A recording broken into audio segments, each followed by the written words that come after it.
Hi everyone, welcome back to my channel, and in this video I would like to share with you some information that I was thinking about, and maybe this information can actually help you.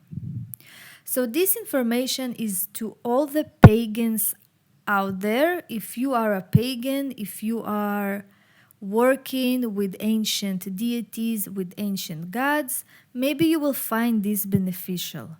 So I was interested in purchasing a figurine to my altar, and I find it to be a bit difficult mission because I did not find what I wanted. And the reason for that is that people like to take a replica of some statue of a god and to do the same replica. So for instance, if in the archaeological findings the figurine of a god was found broken, for instance without hands, without legs, those replica people, they are replicating this figurine as it was found, and this is not correct, and I will tell you why. If you are searching for a figurine or even a picture of your deity or a god, it's supposed to be complete. It's supposed to be in a perfect shape. You cannot use this figurine with broken hands, with broken legs, with broken head, or with mutilated also nose or mutilated face. As we can see in a lot of ancient Greek statuettes, that they have mutilated nose and their hands are usually cut off. And there is a reason for that. The reason is that a god will not enter a figurine that is mutilated. And the people who wanted to destroy paganism and to destroy gods, they knew that. And this is why usually the nose is mutilated, or the eyes, or the hands, because that represents that the god do not have power. For instance, a god without hands, he basically cannot do something. Or a god without a nose. Nose is a representation of a spirit, of a place where the spirit is entering or living. So a mutilated nose is also not a good representation, or any mutilated body part. So I just wanted to share this with you, and that you will take this into your consideration. If you cannot find a statue or a figurine of your god or a deity, it's okay. You don't have to have a statue. You can print an image where the god is depicted fully, with hands, with legs, with face, and with all of the attributes of that deity. And this is how your altar and your working with this deity will become more stronger. Because this is not actually about, huge statue or huge figurine. It is about the energy. It is about the image that will have life in it. So from this, we can understand why the Abrahamic religions, Judaism, Christianity, and Islam, is forbidding to have an image to the God.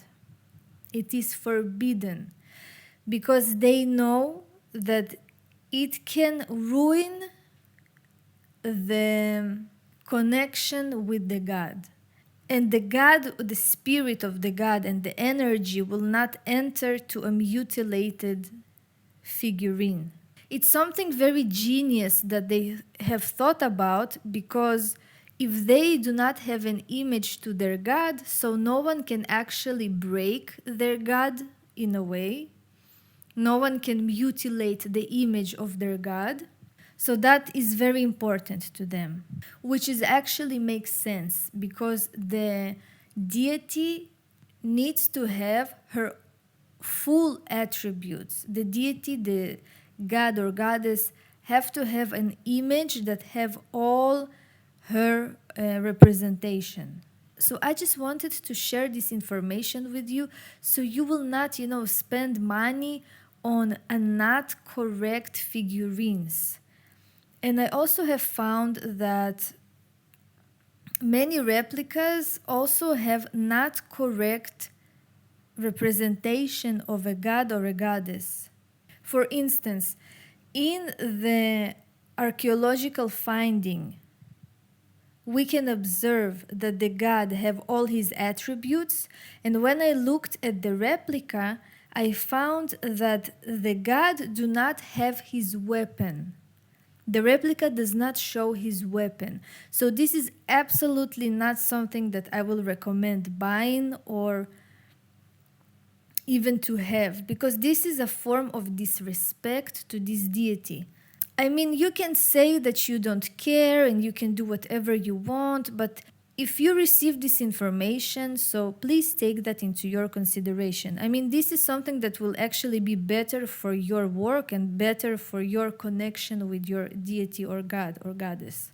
Now, many famous pantheons are actually having figurines of their gods. For instance, the ancient Egyptian pantheon is very famous and very big. So we have a lot of statuettes, we have a lot of figurines, and they're all complete and they're not represented as broken. In the ancient Greek pantheon, we also have a lot of figurines that are pretty much correct, but some of them like to still sell a mutilated figurine, and especially we can see this in the Aphrodite of Milos, where Aphrodite is depicted without a hand or hands. So I will not really recommend for you to actually use that. I think the best way, if for instance, if your pantheon is not very well known and not famous like the ancient Egyptian, for instance, you can just print an image of your god where your god have all the attributes. Some of the deities, they were not even found in archaeological findings and you don't know how they look like. So this is for your own imagination. You can print, you can draw an image. It can be something that will represent this god or deity for you. And the best way is that it will be, pretty and not mutilated. This is very important. So that's it, guys. I hope this video helped you in some way. And thank you for watching, and may the gods be with you. See you in my next video.